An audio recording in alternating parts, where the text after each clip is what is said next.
it, Rob. Yeah. As I was saying yesterday, Poincaré stated that every simply connected compact three-manifold is homeomorphic to the three-sphere S sub 3. Now, this has never been proved nor disproved. What's the matter, Rob?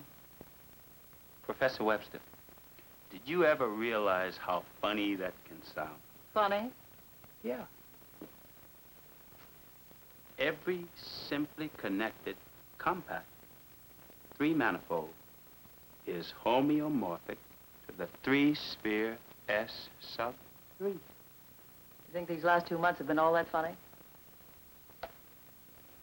Yes, I do. And this is even funnier.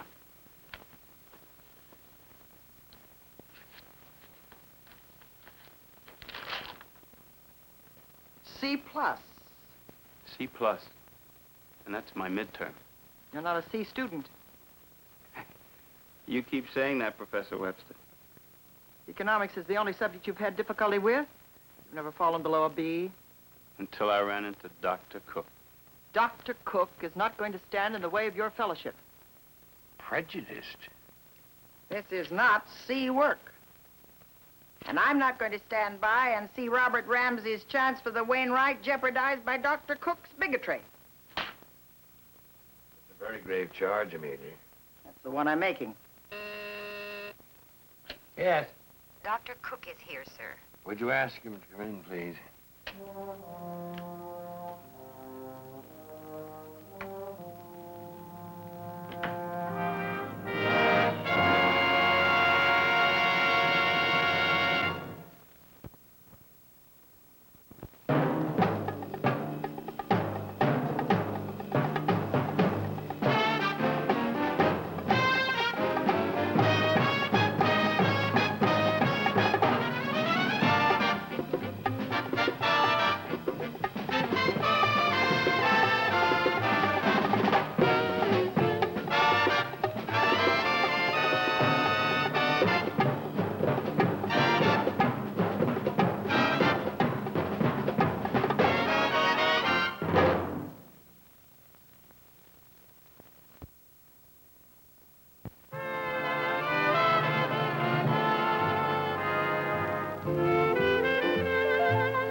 I presume you know each other.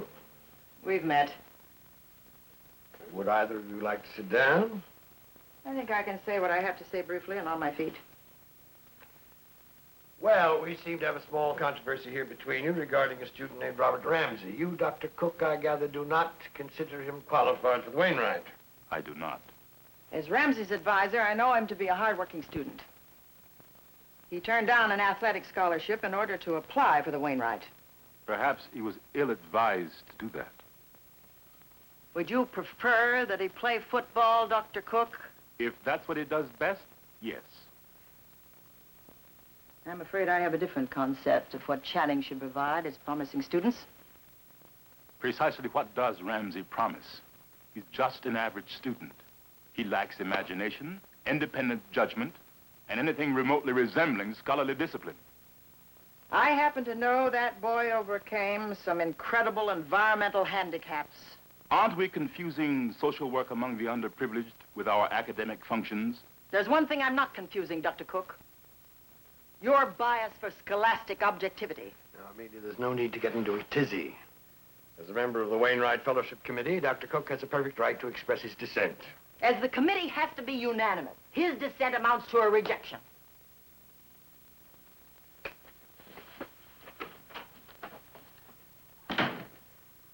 Well, I don't suppose there's any point in warning you that once Amelia makes up her mind about something, she's about as immovable as Joshua Channing's pedestal. She's driving that boy beyond his limits.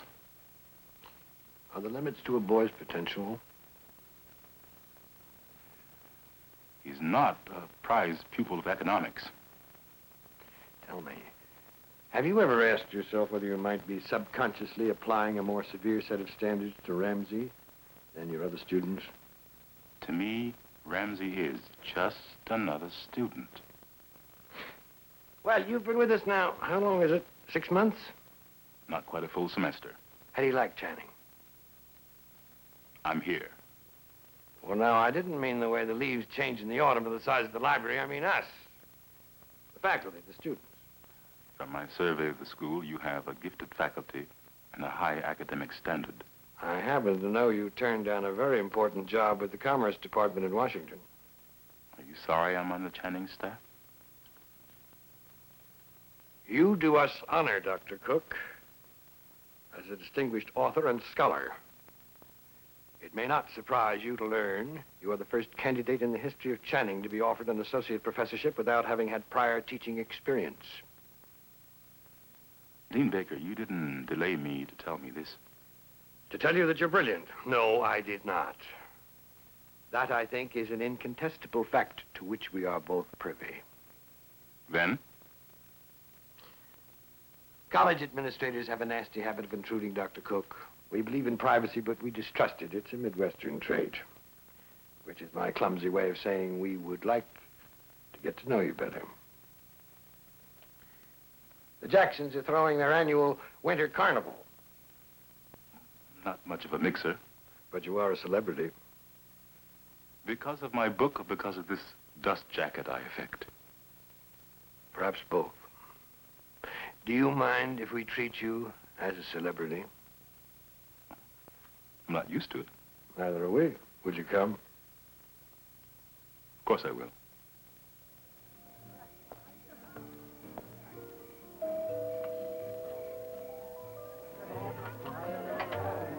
Peter!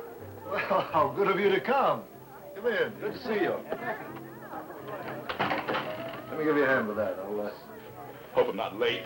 No, not at all. I have to be happy you're here. You've snubbed us twice already. You see, I had a wife here. Oh, here she is. Lydia. Lydia, this is Peter Cook. I haven't told you very much about him. He's too notorious. Reed tells me you're the new young Turk in the economics department. Am I? Yes, you know, Peter, I've long felt that what we needed was a blood transfusion of new ideas. I've been fighting the head of the department for almost 2 years. You know that old man Brown still thinks that Adam Smith is a radical thinker? Reed. Why don't you see about getting Dr. Cook something to drink? Yes, of course. Right here.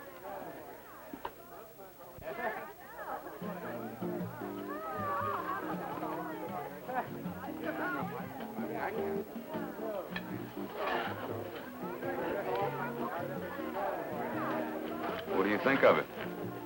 Who? What do you mean, who? You've been staring at him ever since he got here. The last thing Channing needed was a brilliant scholar. In my day, they hired teachers. I heard we traded him for 2 tackles and a professor of anthropology. Now, Joe, just because you escorted me to this clam bake doesn't mean that you have to flutter around me like a mother hen. Go on, mingle with the natives. What'll it be, Peter? Scotch and water, please. No ice. A little scotch and soda for me, Frank. Yes, sir. How's the supply holding out? They are murdering the bourbon. Bourbon? Well, probably got a couple more bottles in the cellar. Excuse me, Peter. I'll be right back. No ice. Got a little footnote for you, baby. If I don't get something published pronto, you can kiss Channing goodbye. So what do you want me to do? You could be friendly with him. How many times do they pass you over before they bury you in the college archives? Get off, Lydia. You like this quaint old college town, don't you? You like playing hostess with the mostest, don't you?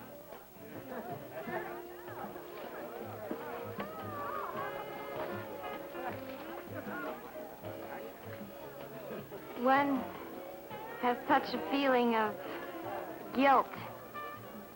But individual action is so meaningless. Now, you take equality. All right. I'll take equality. I understand your feelings. Really, I do. After all, we're all victims, aren't we? Well, Lydia certainly knows how to lay out a spread, doesn't she? Are there many of them? Many. Lydia has the quaint impression she can float Reed into the chairmanship of the department on a tidal wave of champagne and hors d'oeuvres. How's she doing? He isn't even in the running, but their booze is so good, no one has the heart to tell her. Not even Reed. Well, gentlemen, I think I spy an opening at the buffet. Maybe we can establish a foothold before the second wave hits the beach, hmm? You two go ahead. I'm on a liquid diet. I'll pass. Right. We're glad to have you aboard, Pete. Thanks. Channing may seem a little stodgy at first, but take it from me, there are some of us here who know the score. Exactly what score are you talking about, Dr. Gray? A struggle for dignity. Dialectical tensions. I'm running a special seminar on the integration crisis in a couple of weeks for all my freshman poli-sci classes. Mind, sitting in? In what capacity? General consultant. It'd be darn useful for some of these youngsters to meet a person who knows the problems from the inside. I don't put on exhibitions, Gray.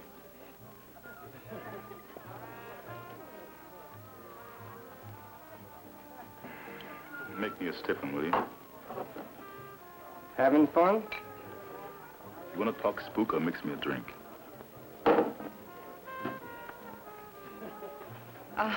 There you are, Dr. Cook. I lost you for a moment in this crowd of fawning admirers. Lost?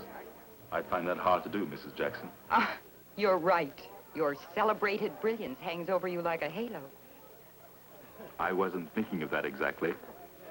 Maybe you think too much, Dr. Cook. Are you enjoying yourself? You know, you're the third person this evening who's asked me that. I'm beginning to think I look painfully uncomfortable. Well, I have to be concerned, Dr. Cook. I shouldn't want the responsibility of messing up your, social debut at Channing. Oh, is this my debut? Well, isn't it? Well, yes, I suppose I have been a recluse. And I must thank you for asking me. But, would you mind telling me why you did? Well, I should think that would be rather obvious, Dr. Cook. Obvious? Yes, I admit I add a certain color to an affair like this. I've always envied the rich the luxury of being able to mingle with people they dislike. They invite the talented because they're genuinely mystified by talent. And they invite the untouchables because it gives them a chance to put their nobility to the test. But I'm still bewildered by your motive, Mrs. Jackson. You're right, Dr. Cook. We're neither rich nor noble. And I'm not exactly your dish of grits, am I? I have to say one thing for you, Mr. Professor. You come right out, say what you think, don't you? You forgot to thank me, ma'am, Thank you. for letting you off the hook. Weren't you about to ask me to perform the Watusi War Stomp?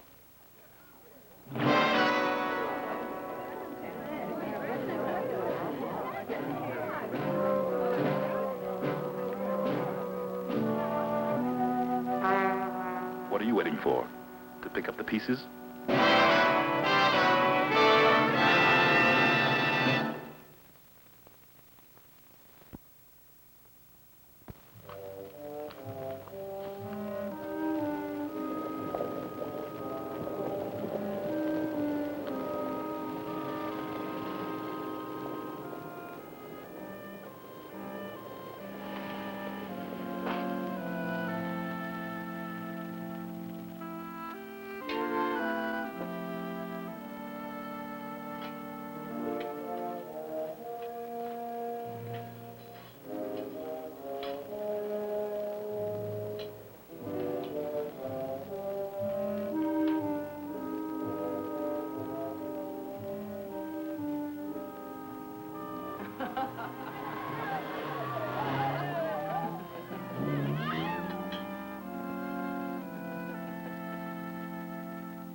Come in.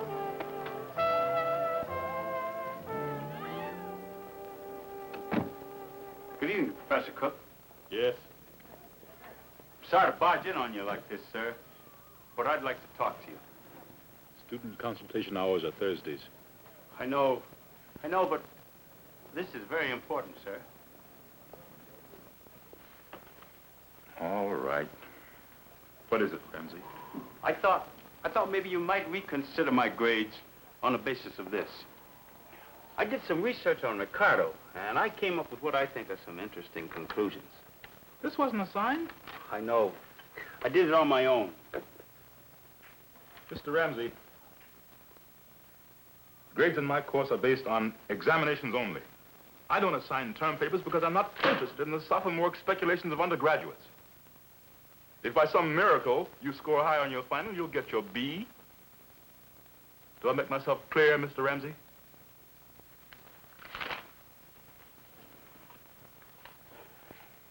What have you got against me? Nothing against you, nothing at all.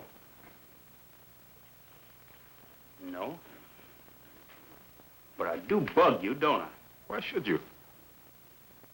Because I'm going for the Wainwright, like I got no right to it. Why should it matter to me whether you apply for a fellowship? Because I'm not up there. I don't score high enough. Look, Ramsey, I'm a little tired. You tired? I'm tired. I'm tired. And I've got 2 beers in me to get up enough nerve to come up here and tell you. All right, Ramsey. I'll give it to you right between the eyes. You are not good enough. Professor Webster thinks so. There's a candidate every season. And this season she picked you. She believes in me. She believes in you. This is the underdog season. There's a great big Orphean group just raring to root for you, and you're trading on your suntan. They like me here. Color's got nothing to do with it. Nothing. How did you get into Channing? On a real scholarship or playing athlete? I gave up running track. I study hard, real hard. You'll never make it, Ramsey. Look at my record, Professor. I'm cadet colonel of the ROTC, president of the senior class, chairman of the student council, All done with the aid of pigmentation. All right, so you won the popularity contest. Popularity? With that in bus fare, I can set up a shoe shine stand in the loop. Look, Professor, I want to be somebody. Somebody like you, maybe. Someone our people can be proud of. Our people can be proud of?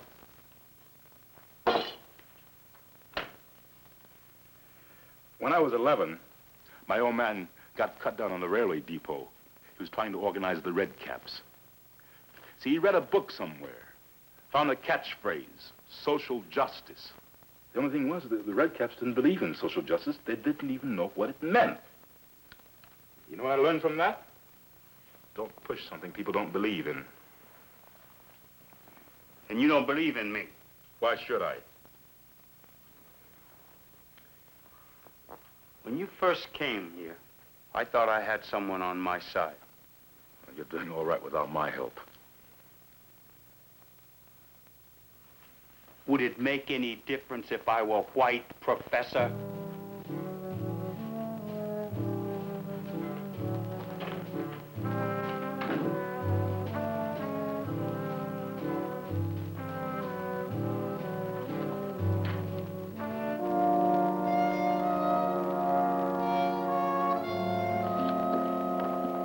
Here you go.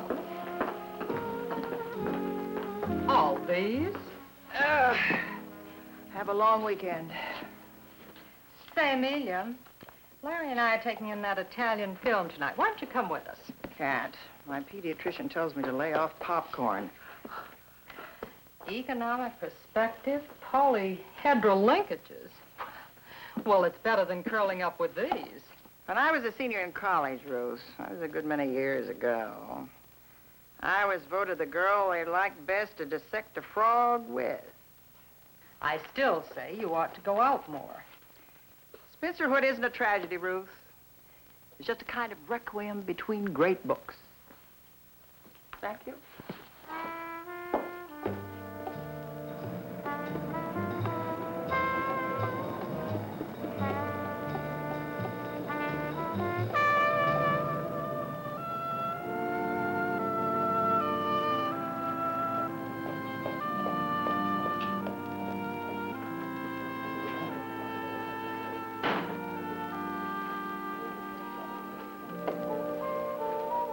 Yes, sir. Scotch and water, no ice.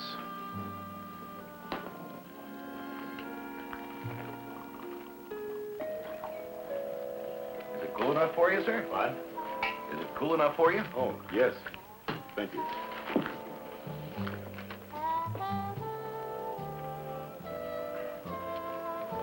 Miss Webster? You mind if I join you? Join. That's the kindest remark I've heard all week.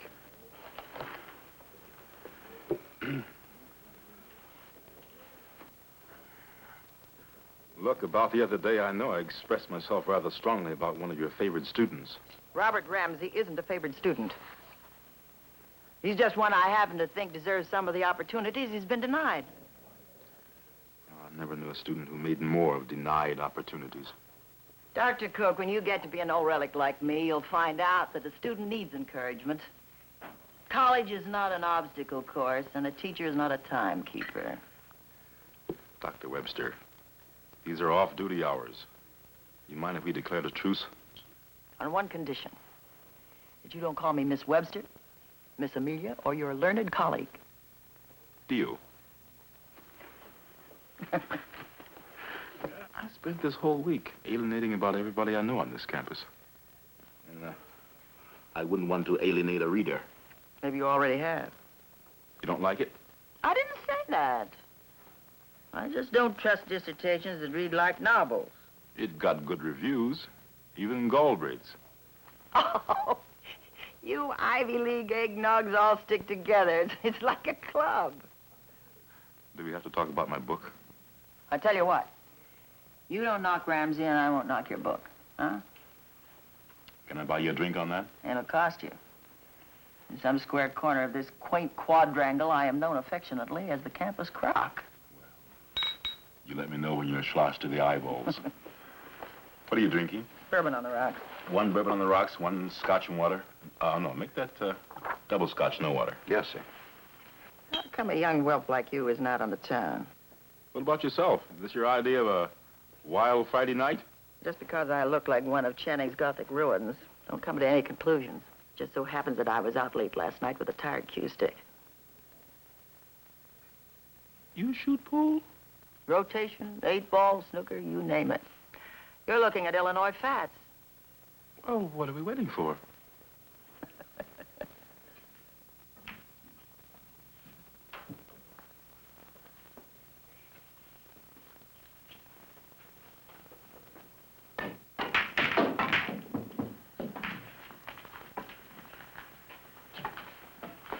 Seven in the corner pocket.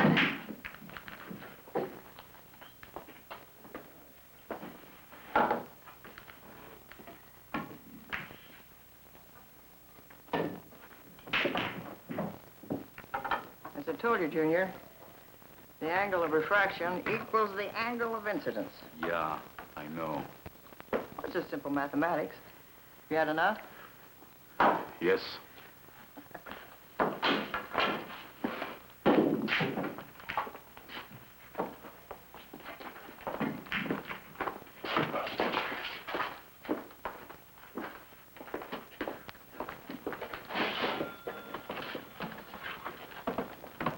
Should have warned me. She was a hustler. I thank you. I divide my classes into the engineers and the thinkers. The engineers like to putter, assemble things, make things work. They're obsessed with order. And the thinkers, they're a special breed. They're the doubters. They don't believe in anything, except that itch of curiosity they keep scratching at until it hurts. They're the creative destroyers. But, they're my favorites. You give it everything, don't you? Don't you save anything for yourself? For myself, I've wasted my youth trying to hoard it. It's taken me 20 years to grow young. You know what I think? What? I think you love your work so much you're embarrassed to admit it. You know what I think? What? I think you're drunk.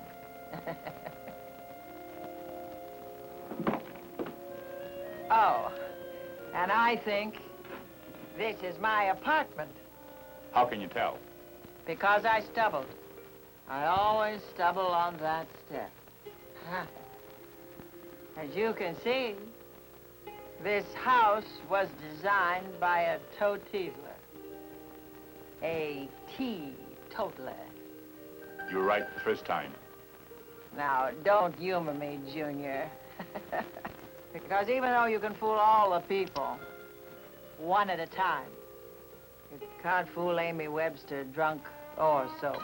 Who said that? Washington. Georgia Booker T. Good night, Peter Cook. Good night, Amelia. Amelia? What? Okay. There's no reason why we can't shoot a game of pool once in a while, is there? No. No, Peter. No reason at all. Good night.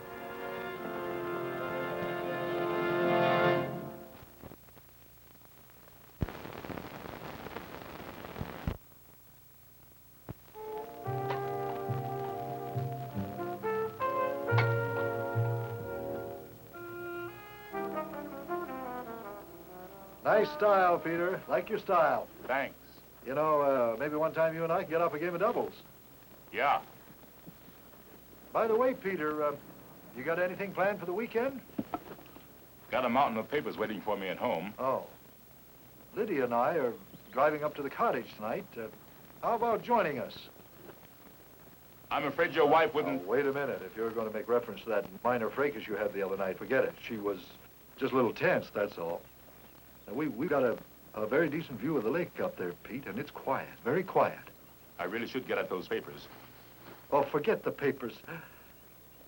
Well, the truth is, I've been wanting to talk to you. You see, Peter, since about 1959, I've been doing a lot of statistical analysis on business mergers and consolidations. Now, I am convinced that... Are you suggesting we work on a paper together?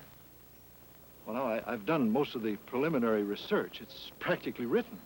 Just requires a little polish, is that it? Yes. Like I said, I've got most of it roughed in. The answer's no. No. There's an opportunity here for a theoretical breakthrough. Theoretical breakthrough, the whole area is superficial. What would it cost you? A couple of hours, maybe? Pete, I haven't had anything published in over 2 years. Concentrate on teaching. Teaching. I could combine the talents of Socrates and Bob Hope for all the good it would do me. It's no different here at Channing than anywhere else, and you know it. Publish or perish. What did you think it was? Playing oracle to co-eds? A purient flirtation with half-baked ideas? Did it ever occur to you that you don't belong on a university campus? I don't belong. And you do.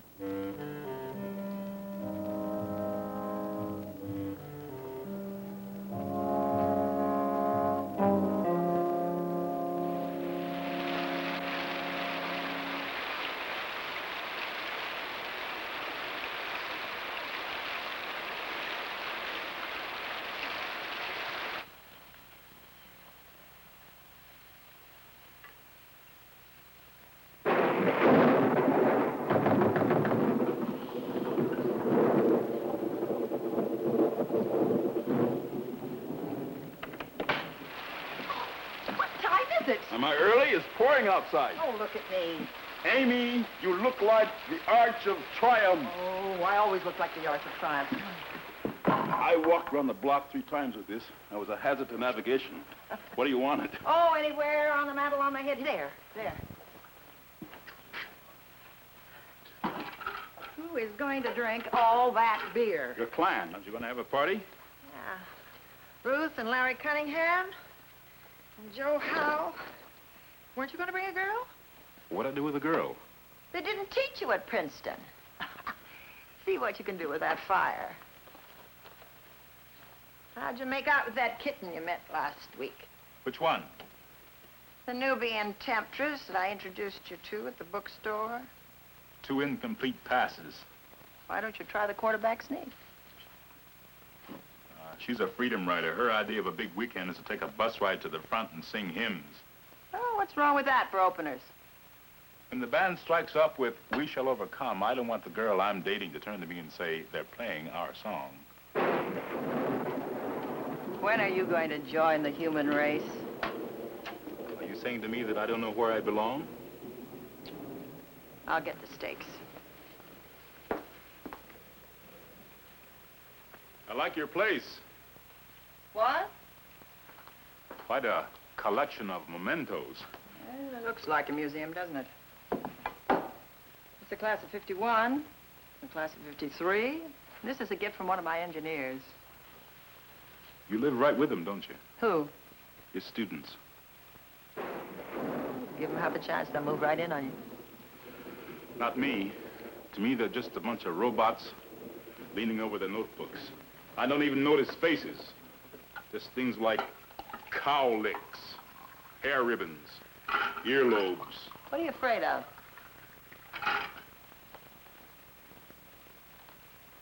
Maybe you can help me. Maybe you can let me. This is you on the left, isn't it? This is the group. Class of 47. Pretty formidable, no? I think we all thought we were going to take over the country. The first female triumvirate. My classmates settled for marriage. You? Well, when I was 22, I thought I was going to invent some elegant non-Euclidean geometry. Well, the parallel lines never meet, huh? And a hypotenuse is a girl's best friend. Excuse me. Hello? Oh. Oh, what's holding you up, Ruth? Oh, I'm sorry, too.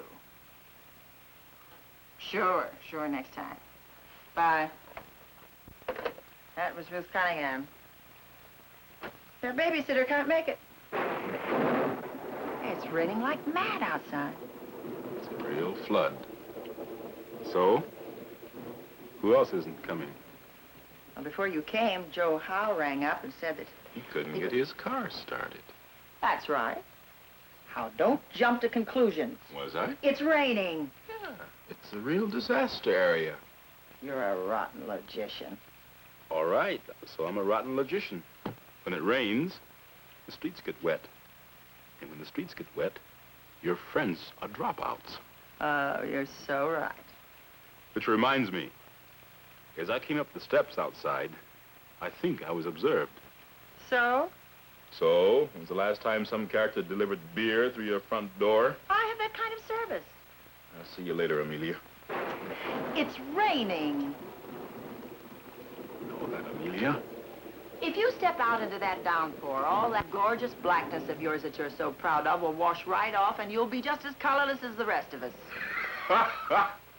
You're very funny, Amelia. Very funny, very wise, and very hungry. How do you like your steaks? Charred. Excuse me.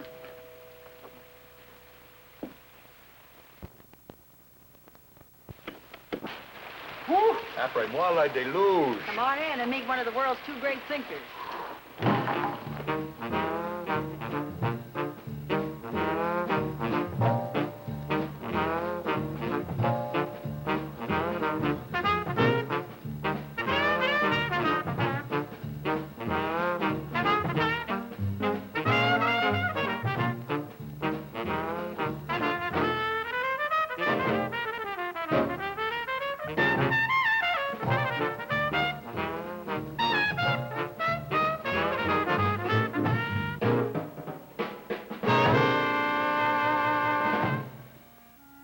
You saw him walking down the street to get a big deal. That doesn't bother you? They probably were talking about college business. At 11 o'clock on a Friday night? Bunkhead.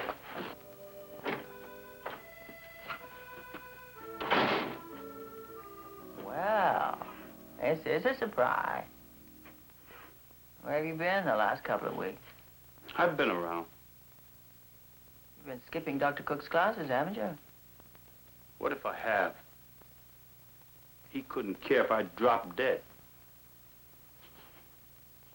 Are you so secure about your Wainwright that you can take it this easy? Who cares?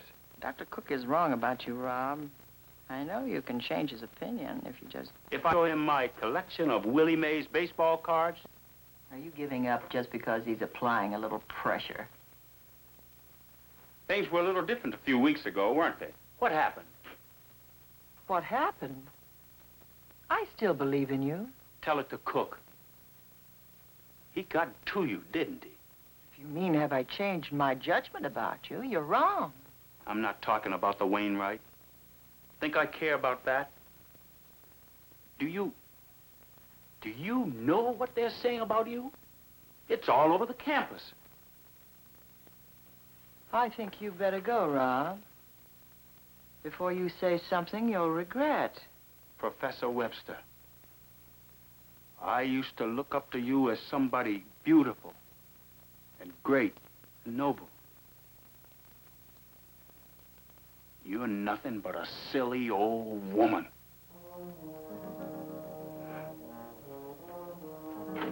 Rob.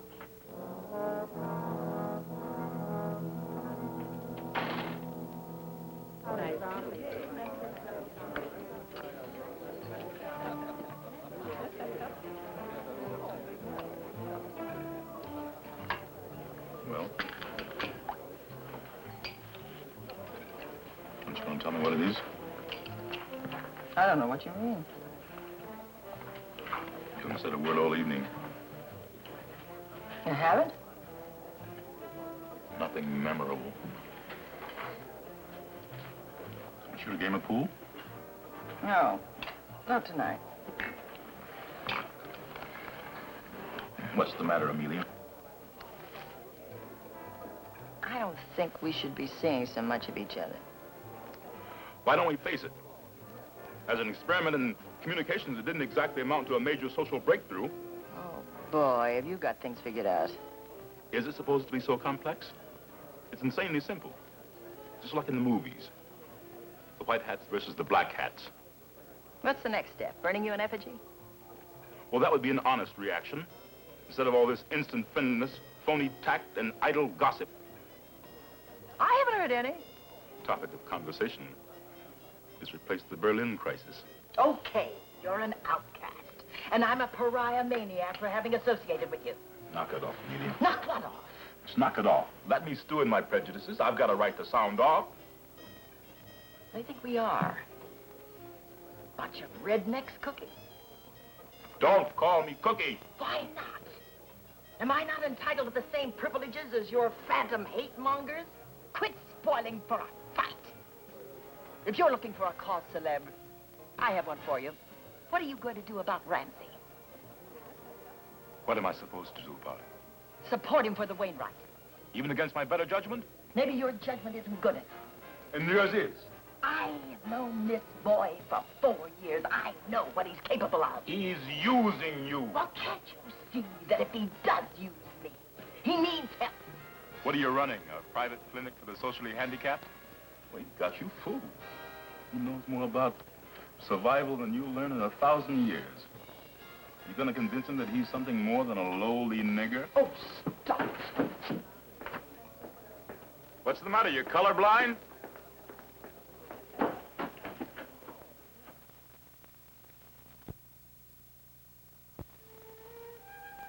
I don't know quite how to put it, Dean Baker. It's just, well, it's rather an awkward situation.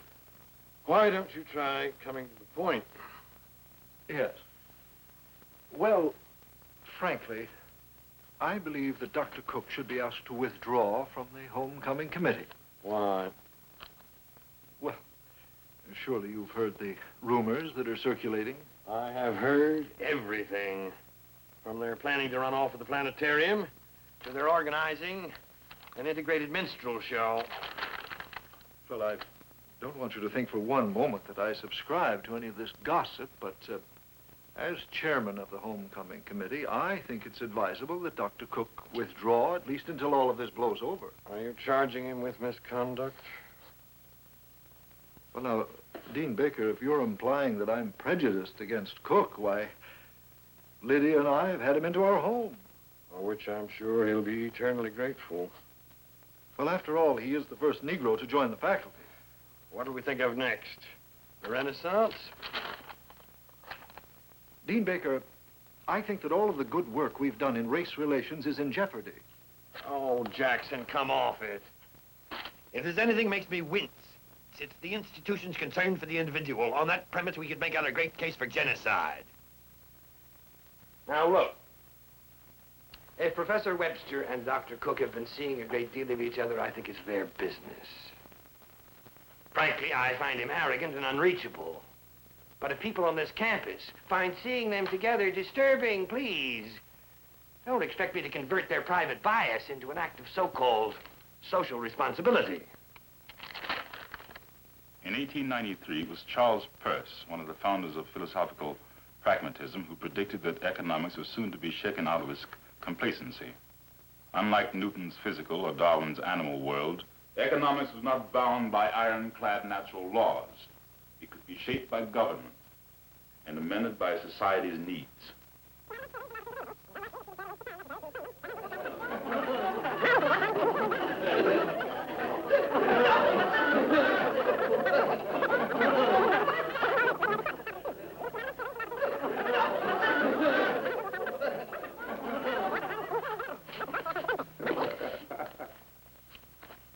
What are you trying to do to me? I was only trying to get an A in your course.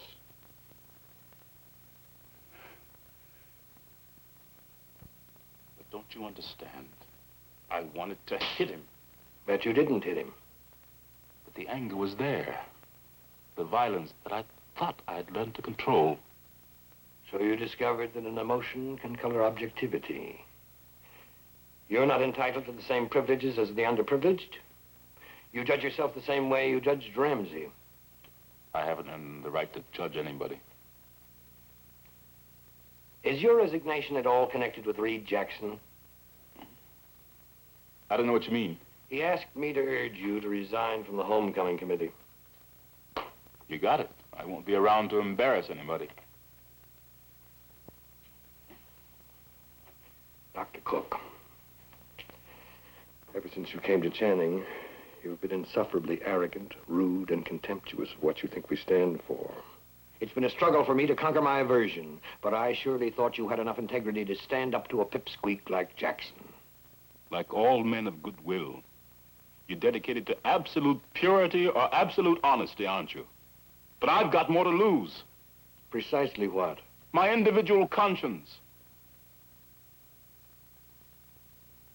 My right to be afraid, cowardly, an opportunist, maybe just a man. You're asking for the right to be inconspicuous. Don't you know you gave that up the day you were born? Because of my race. No, not because of your race, because of your brain. Bigotry is composed of 50% fear and 50% ignorant idealism. Do you expect to conquer fear and idealism with only the truth? It's not enough. Only the truth? What more do you want? Every time you stand up in front of your class, you're addressing the future. You can convert them to infidels, prophets, dolts, creative skeptics. You're a teacher. I'm not a teacher. What I've stored here, I want to hoard for my own salvation. What I've got here, I'm afraid to pass on for the harm it might do. I've spent a lifetime adjusting to a white man's world. Do you know what that can do to you? You secede from life. Anger can become rebellion, so you suppress it. Love can become uncontrollable, so you avoid it. Hatred can become a disease, so you convert it to ambition. Do you expect heroism from me? I'm sorry.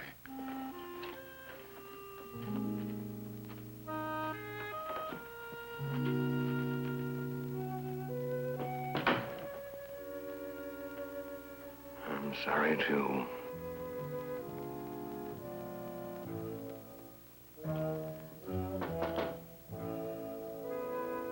Come in. I heard you were going to Washington. Mm-hmm. Big government job for a big thinker, right? Instead of lecturing to sophomore adults, I can do some real work for a change. Like writing another scholarly treatise for your learned colleagues? Since when do I have to account to you? Since you joined Cripples Anonymous, it's the first recorded whine of the original leopard. Since you first started pulling slivers of abuse out of your tortured soul to make one big kindling pile of agony and light up the world. Aha, but I never did I, Amelia? With all the dirty shrapnel that was thrown at me, I never once got cut down, did I, Amelia? You're a real hunk of granite, you are. You're the original Statue of Independence in chocolate with standards up to here so you won't have to get close. You're not wearing black. You've got on 6 coats of armor. You can't get to me, Amelia. Don't try. What are you trying to tell me? That you're a loner?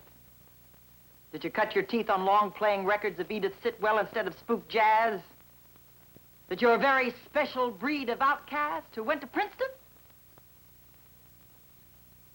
Take it easy, friend. It's because I'm not screaming. Don't think I don't know what it means to be cut up.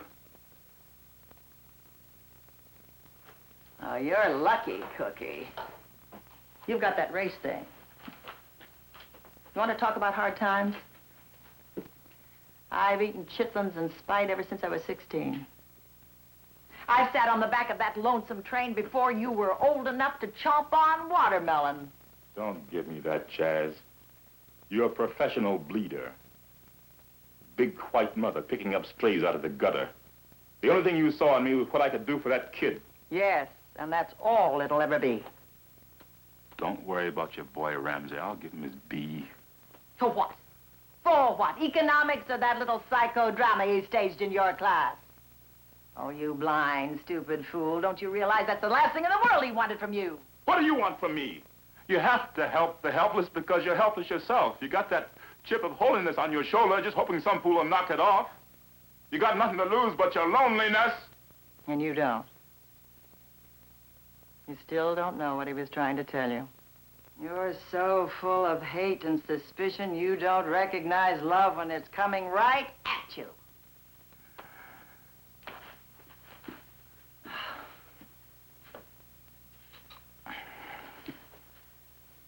I can't have an honest emotion. Don't you know that? Nothing real ever happens to me. Don't you know that? I have to invent a new hatred just to keep going. Why don't you let go, Cookie? Just let go. Professor Cook? Professor Cook? Yes? I came to apologize, sir. I had no right to embarrass you in class. That's all right, Robbie. You didn't embarrass me. You were right about the Wainwright. I can't cut it. I can't be someone like you. It's just that Miss Amelia believed in me.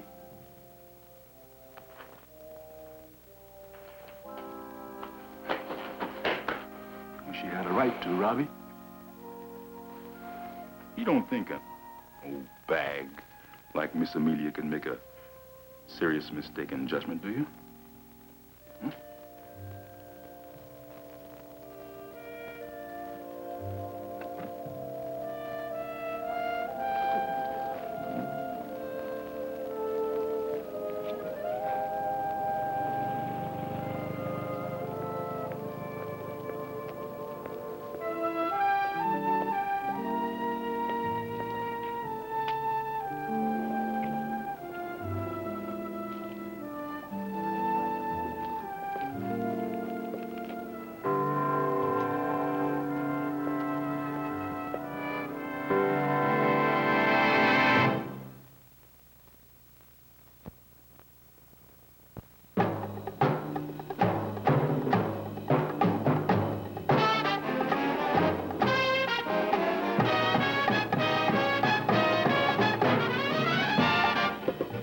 Thank you.